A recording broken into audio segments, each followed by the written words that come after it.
Hey, welcome on in, guys. Tobin here with you, and thanks for checking out the channel. Hope you're doing well there. If you guys could subscribe, that'd be great. I appreciate you stopping by the channel. So Tua apologized. I figured that was going to be the case. I thought that he was going to step to the podium, and it was going to be immediate statement first. Let me explain myself, and then he'll take the questions on it where he'll be very mum. But the most that he was going to try and throw out there was going to be, I was in the moment.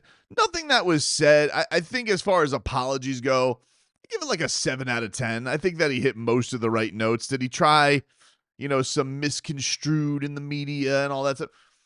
I don't give any breaks on that. This misconstrued on the media. That's kind of the entire point. So there's no throwing the media out there, how it was construed, how it was interpreted.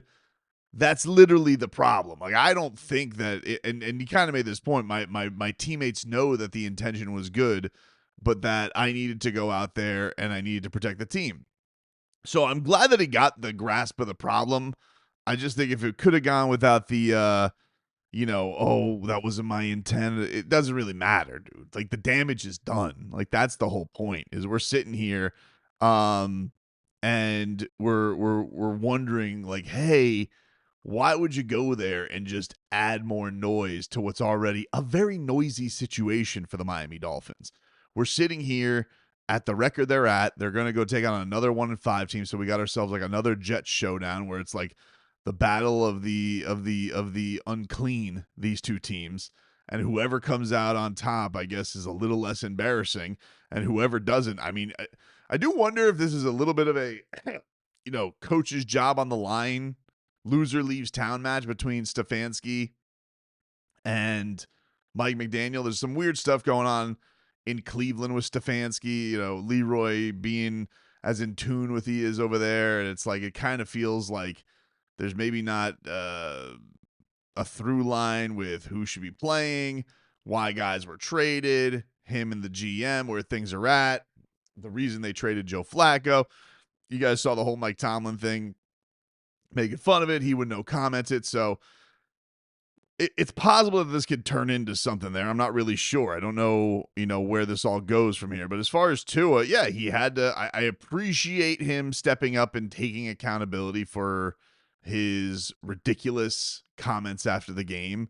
And I think that whatever his intent was, it didn't matter. It was the messaging that it sent, because, again, this was my whole point when people were trying to make the argument about context with the whole thing. And I'm like, we don't live in this world of context anymore, which means if you say one thing, you might as well have that be the one thing that you've said, because it's going to get clipped up, Instagrammed up, TikTok up, all those types of things, and you're really not going to have anybody who's going to go back and watch 11 minutes of stuff. I'm amazed that people watch 11 minutes of this.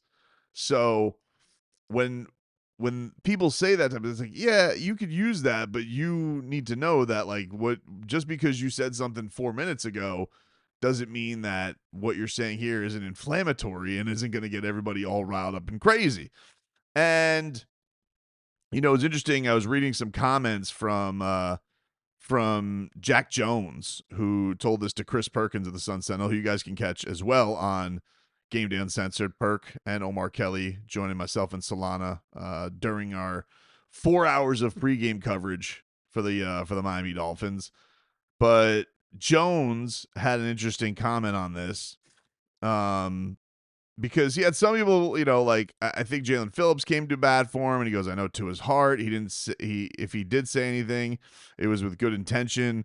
I don't think he's trying to call anybody out or anyone in particular. We have to hold each other. And anybody who's mad about being late, it's kind of like if the shoe fits type of situation. You can't really be mad. That's their fault in the first place.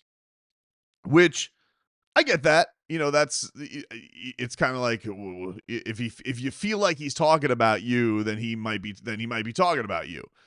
But is that the time or the place to do it? And especially a team that's already had the labeling that it has. And I think that's part of the reason Mike McDaniel was so pissed, is because he's sitting out here and he's like, hey, man, I already got people thinking that I let everybody kind of run wild and do whatever they want here. You're not helping me, and I've always helped you. I've always been a coach who's had your back. Um, and Jack Jones had a great quote on this where he goes, my thing is, man, we got to win games. What he's talking about. No disrespect, but what he's talking about online. You know what I'm saying? Like, we got to go win games, which, yeah, that's also, like, I get Jack Jones putting that out there too, because that's the main thing is, like, and Tua did acknowledge this, like, hey, at 1-5, I got to go protect the team. I'm glad that he knows that now. I mean, the damage is kind of done, my friend, but I'm glad that he knows that now after everybody, spent the week picking at the bones of the Miami Dolphins. And now he's going to get, today at, whenever Jet Up starts and First Take and McAfee and all the ESPN car wash and every podcast known to man, we'll see how the national pundits choose to deal with it. But I do agree with Jack Jones. Like, the most thing that they need right now, they need a win, like they need air to breathe. And the Buzzards are certainly circling the team right now. Everybody feels like the Dolphins are left for dead. He did, talk about, when asked by people, he goes, you mentioned that you were frustrated. He says, yeah, I was frustrated. As I say, it can't happen. It's one of those things that can't happen, especially when things are with our team being 1-5. I see how that can be misconstrued or whatever, it being a loss to. He then said that he spoke to all the leaders, Ingold, and he was like, he was asked, who were the leaders? I don't really understand the point of that, but he at least, it was just a list of people. And then he said, with those player-led meetings, what's the benefit of it? How would you classify how those meetings go? He says, I would say that's something that rule number one, protect the team. That's something that we should do is keeping it in-house, and I don't want to speak on that, which is what you've kind of heard publicly from everybody else when this was all going on and he was going through his apologies and whatnot. And, we'll see. I think he's got to, first and foremost, obviously he's got to go play well. And think that'll ease a lot as it is. If they don't and they go lose to the Browns, I don't know, because I think I think when trust is broken, especially in the midst of chaos, I don't really know how much words are going to matter. Like, it's good that Tua took accountability, and like I said, it was a solid apology. Good for him for taking it on the chin, and obviously you could tell by tone like he feels bad. I don't think Tua's a bad guy. I don't think that he's a prick and he's trying to he's not aware that he messed up in a big way. But I also don't know that the words matter right now. I think that everybody's going to be looking to him and being like, dude, can you get us out of this situation with good football play? Is that possible? Are we going to be able to beat a 1-5 Browns team on the road? Can you make anything happen?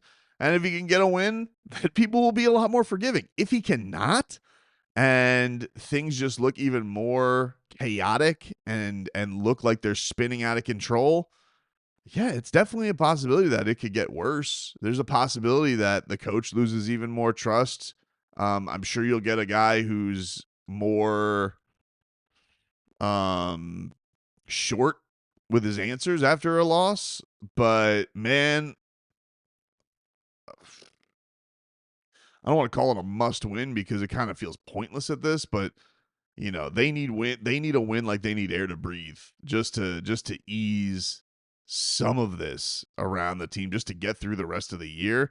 Because if they do lose to a 1-5 Browns team, and the hits keep coming, then yeah, I could definitely see it getting worse. Now we'll see what's what with the Dolphins going into garage sale mode and ready to start selling off the parts. I don't know. That's another thing that we kind of gotta dive into and see where they go from here as far as their team is concerned.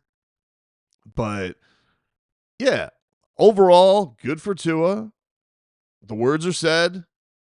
Now we'll see, and now it's on everybody to see how they take it. But I ultimately think that they need him to go out there and lead to a win. Because if he says sorry and they stink up the joint, I think people are going to be I think it can be as simple as people are going to be less forgiving just because of that. Like if you don't start playing better and he hasn't played well, among others, that's he hasn't played well and has played his worst season as a Miami Dolphin. And what do you know? His worst season of Miami Dolphin has coincided with their worst record with him as a Miami Dolphins quarterback. So I guess, the flow team that started bad too, that was there. But this Mike McDaniel era, like the worst that he's played has coincided with the worst that they've been. Yeah, I know there's other things. We don't have to go over the list. That's kind of wasting your breath right now. This is strictly on him because he made it about him. He made this entire thing about him this week, which I know that's typically not what he likes to do. He likes to act like, oh, I don't see here or any of this stuff. Well, he had a selfish moment and he tried to make it about him. He tried to make it about him by deflecting, on other people and making it seem like he was a good leader and other people weren't following his leadership. And that's a part of the reason why they didn't execute to the fullest of their capabilities. All right. Well, go play to the fullest of your capabilities and try and make something happen against a bad team that has a bad offense. Go out, duel them. Know they got some scary dudes on that defense. Offensive line. So we'll see. But the only way I think these words are, the words carry weight to get you through the week. It's a Band-Aid. But if they don't play better, I could see it fracturing again.